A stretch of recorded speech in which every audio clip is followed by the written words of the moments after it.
Okay, there we go. Hey there, everybody. So, I just worked a 16-hour shift, and it was exhausting. So, I'm still a little loopy from it. But, I decided since I was gonna just, be working a 16-hour shift, and I knew it was gonna wipe me out, I decided to treat myself to a little bit of a reward. So, I ordered this on Walmart, the Walmart app, and because I looked on the app to see if I could find Battle Cat anywhere. Here he is. And they had it at not the Walmart that was closest to my house, but like the one that was next furthest out from that one. So, and it's one that's not too hard for me to get to coming back from the place where I was working at last night.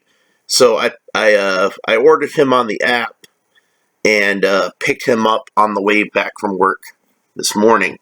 So here's Battle Cat, and this is the last of the Origins toys that I've actually seen on the shelf that I didn't have yet. So now I have all the ones, at least that I've seen so far.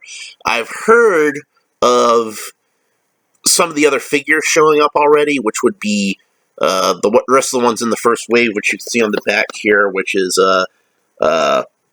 Man-at-Arms, Beastman, Evelyn, and Tila. So I've heard of them showing up in some places, but I haven't seen them in my area yet. I'm in Atlanta, and for whatever reason, a lot of the times we're the last people to get action figure type stuff. I don't know why, but the box is really cool. It's got some cool artwork on it.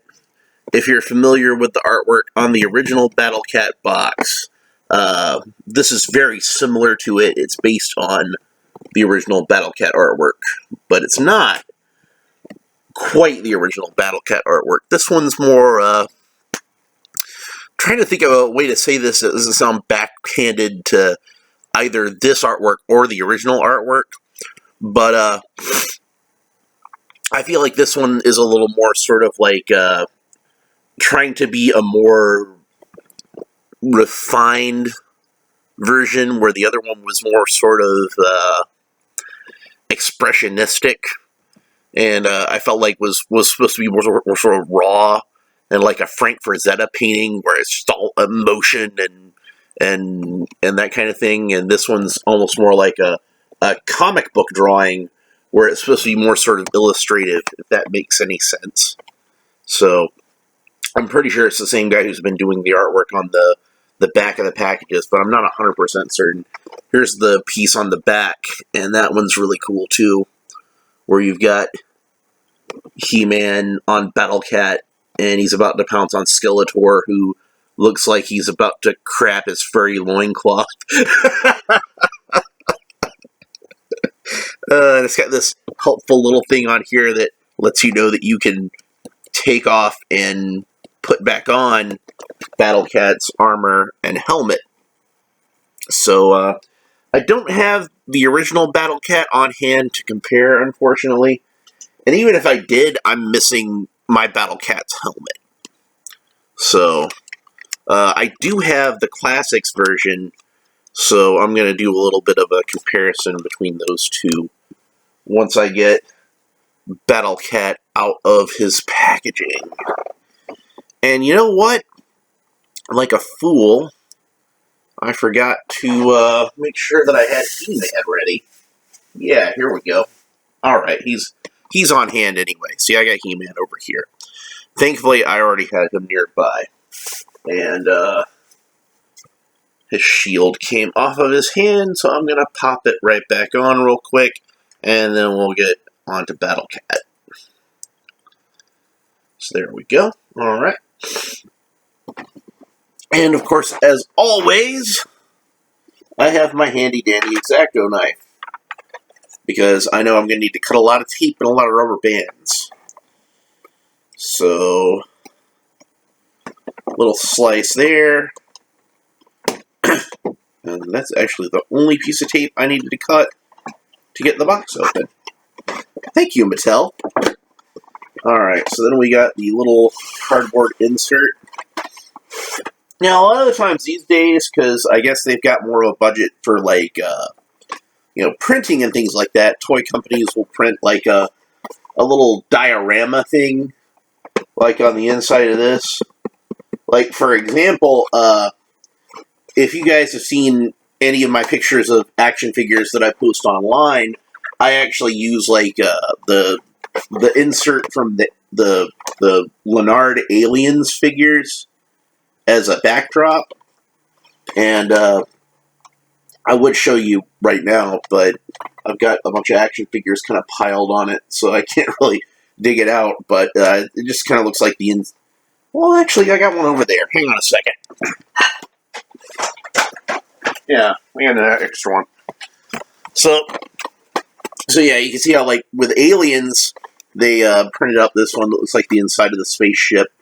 And I think it looks really cool with, like, G.I. Joe figures in front of it, like it could be, like, some kind of secret base or something. And so I tend to take action figure pictures in front of it because it makes a nice background. This went totally old school. And, like, how they would have done it in the 80s, it's just a plain blue background with no illustration or anything on that. I thought that was a nice touch because it is supposed to be a retro toy line, so we keep with the retro-ness of it. What is not retro is, back in the day, he would have been held in here with rubber bands. He would have been held in here with twist ties. And I much prefer rubber bands to twist ties because I can do this. So there's one on each of his ankles. Get each one of those. And then we'll figure out this one's a little tricky to get to. The one on his front right paw. There we go. And there's one around his hips. And there's one around his neck. And it looks like there's one. It might be the same one, yeah. The one that goes around his neck actually comes through his jaw and then back around his neck. And it looks like that might be enough that I can now get Battle Cat out of the packaging. His helmet is pretty lodged in the little plastic bubble that it rests on, but not enough that it's actually difficult to get out. I was able to get it out pretty easily. But it does hold it in there rather firmly. So I guess that's good for packaging reasons. He is pretty lightweight. I'd heard people say that he's pretty lightweight, and I wanted to get him in hand. People seem pretty shocked at how lightweight he is, but if you're somebody who collected Mattel's 12-inch superhero figures, like I did, it's kind of a similar plastic to that, so I guess I'm not actually that surprised. It's kind of what I was expecting, since people talked about it. But that having been the case, I think maybe they could have kept the price a little bit lower on this guy. Like, maybe about, like, $5 cheaper than he actually was. But I'm not going to complain too much, because it's still a neat toy. There's still one more rubber band that's on. Nope, there's two more rubber bands. Or maybe it's one that's kind of... He's got a rubber band kind of wrapped around the front of his snout, I guess to hold his helmet on. I'm hoping that doesn't cause any damage to the helmet. I don't think it will, because it looks like they fit it right into the groove that's over the bridge of his nose anyway. But we'll just go ahead and cut that off. There we go. And that might be the same one that wraps around here. Nope, it's actually a different rubber band. There's more than one. Maybe that's the one that was going over his jaw that I saw. I don't know. But anyway, if you want to see Battle Cat without his helmet, since I've got it without his helmet. And that is pretty accurate to the original toy. It's a little more detailed, but I see it and I'm like, yep, that looks like the old Battle Cat. My first impression of him is that there's a lot more fur detailing on this figure than there was on the original Battle Cat. Which, the original Battle Cat, of course, as any He-Man fan will tell you, was made to be originally in the Big Jim toy line and that was a line of 9-inch figures, and they needed to make another vehicle, and they didn't have the tooling budget because they'd used all their tooling budget. So they went to the Big Jim line, and they got this Tiger, which was too big to be a regular Tiger in the He-Man line, and just put a saddle on it and said, there, he could ride a Tiger. So, put the helmet back onto him. Just, comparing here's, get a good look at his eyeballs there, and you can see that they're actually painted in yellow with little black slits in there. So he actually has his eyeballs painted in, which the original figure did not. It was just plain burgundy sort of plastic. And you can see this is not burgundy. This is much closer to a true red. So it's really bright. It has kind of like an animated series kind of feel. Although I don't know how well this matches up to the Filmation cartoon. I'll have to go back and check. I don't remember. But yeah, you can see probably even in the video that there's a lot of fur texture sculpted into the figure. And the original one was much more smooth, and the fur was just kind of sort of implied. Like there were a few places where you could see tufts of fur sticking out, or in the grooves of the muscles, there was like a little bit of fur sculpted into that. But it was much more smooth. It was not as bristly as this is. So they did take a few liberties there, but that's fine. I don't think anybody's going to complain that they put too much detail onto an action figure. But yeah, he looks cool. I'm happy with him. All right, and then you can see the Masters of the Universe Classics one is actually about the same size. Like height-wise, he's just barely a little bit taller. I'd have to take off the saddles to really compare for certain. But with the saddles on, like if you're putting them side by side, like the tip of the classic saddle you can see is just like maybe like half an inch taller. The heads are almost the same size with the helmets on. So obviously the classics one is a little bit bigger in every regard. He's got much bigger paws. You know what that means. Yeah. So yeah, and he's not quite as posable, but he's got most of the same posability in here, where like the front paws, can turn this way and that, and go up and down. A lot of these joints are really tight. He does not have ankle articulation like the Classics one has, but a lot of fans complain about the ankle articulation on this one anyway, because once it goes loose, he can't really stand on the shelf very well. So I usually keep mine in kind of a crouched position anyway. So, and then what we gotta do is put He-Man onto Battle Cat and see how they look together. I'm really excited about this. There we go. He looks awesome. Except for the helmet kind of slipped up a little bit too much. There we go. I tell you, man, that Christmas morning when these toys first came out, like very first came out, and I came downstairs and saw that Santa Claus had brought me He-Man and Battle Cat, I was super excited.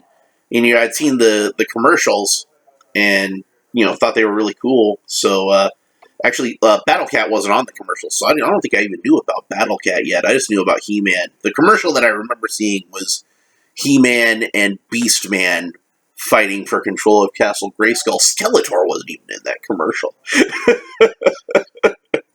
So he does not have stripes on his tail, which some versions of Battle Cat, the original one, had stripes on the tail and some don't.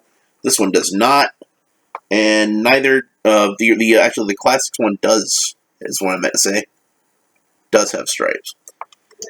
The Classics one has a much longer saddle. You can see the armor extends over the tail, and this one just kind of stops pretty much right at the tail. It's a little bit past it. So, but yeah, He-Man looks really cool on there. But yeah, Christmas morning I came downstairs, found these two. Those were my first He-Man toys, the original versions of these two. And then when we went over to my grandmother's house later that day, she had like a little stocking set up for me, and I had Skeletor in it. So that was how I had He-Man, Battle Cat, and Skeletor. And when I opened up my presents at my grandmother's house, one of them was Castle Grayskull. So Castle Grayskull was the thing that I thought was the coolest. Like, the figures were cool. Like, I thought He-Man was cool, and Beastman was cool, and Skeletor was cool. And when I got the Skeletor figure, I think that was the first time I'd seen him. But Castle Grayskull was the thing that really captured my imagination. So I'm hoping that for Origins, they'll do their own version of Castle Grayskull.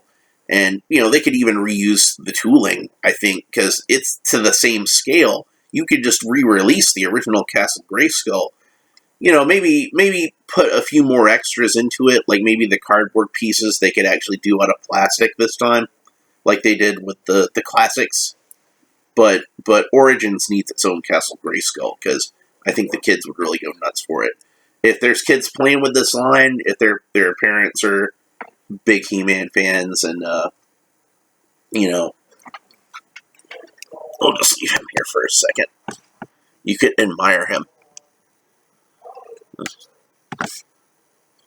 I'll be right back. Excuse me. I'm gonna get...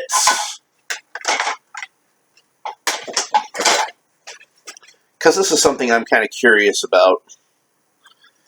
So here is Classics He-Man. I'm going to see how he looks on Battle Cat, because I'm kind of curious about this one. Even though I had the Classics Battle Cat, I never got a Classics Panther. So I want to see how Classics figures look on these. That's actually not too bad, I don't think. Like, scale-wise. I probably need to get him into an actual pose where he looks like he's actually riding the thing. That'll probably help.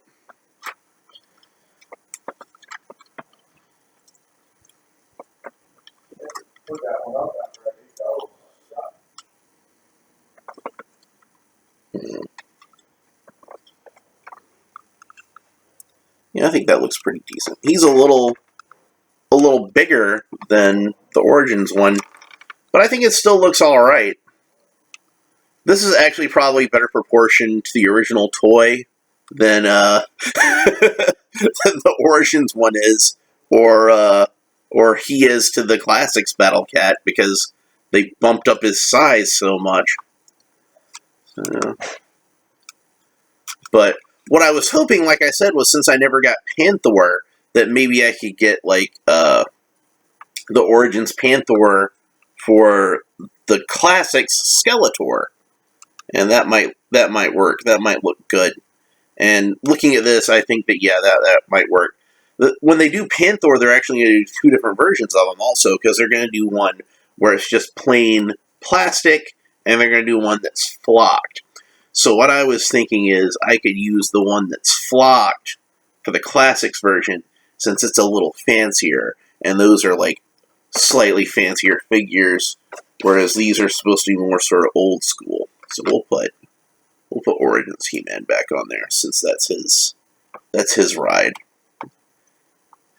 So anyway, also while I was at Walmart today, I picked up a little tiger out of the toy section that was like just like a little $1, like cheap tiger, and I was thinking I could repaint that to be Cringer. So maybe I'll do that once I finish this video. So anyway, that's pretty much it this time. Got Battle Cat, so now I'm looking for the remaining figures in the line, which hopefully will be popping up soon in my area. I've tried to get them off the app, but the app just says unknown when I look to see if they're at any of my local stores. And I've seen like Beastman on there being sold on the Walmart app by third-party sellers who are selling it for like, more than twice the retail price. I'm just kind of like, you guys can eat the biggest of dicks.